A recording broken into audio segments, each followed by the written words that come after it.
Islamic foundation প্রশাসন বিভাগ, প্রশাসন শাখা, ধর্ম বিষয়ক মন্ত্রণালয় তাদের নতুন একটি নিয়োগ বিজ্ঞপ্তি প্রকাশ করেছে। আপনারা যারা আবেদন করতে চান তারা চাইলে এই নিয়োগ বিজ্ঞপ্তিটি দেখে আপনাদের পছন্দ অনুযায়ী পদে আবেদন করে ফেলতে পারবেন।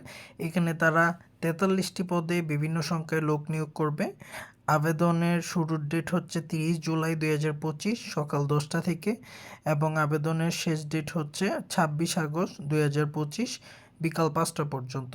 তো আপনারা যারা আবেদন করতে চান এর মধ্যে আবেদনটি সম্পন্ন করে নেবেন। এখানে বিভিন্ন পদের জন্য বিভিন্ন পরিমাণ ফি প্রদান করে আবেদনটি করতে হবে। এছাড়া যাবতীয় যা কিছু আছে তা সার্কুলারে লেখা আছে, আপনারা একটু ভালোভাবে পড়ে নেবেন, কেননা আমি যদি সব কিছু আলোচনা করতে চাই তাহলে ভিডিওটি অনেক বড় হয়ে যাবে। তো আপনারা একটু এটা দেখে নিলে আপনাদের জন্য সহজ হবে। আমি এই সার্কুলারের যে লিঙ্ক আছে ওটা আপনাদেরকে এই স্ক্রিনে দিয়ে দিব। ধন্যবাদ সবাইকে। তো এরকম আরও ভিডিও পেতে আমাদের সাথে থাকুন এবং আমাদের চ্যানেলটি সাবস্ক্রাইব করুন এবং আমাদের ফেসবুক পেজটি ফলো করে আসুন। ধন্যবাদ সবাইকে।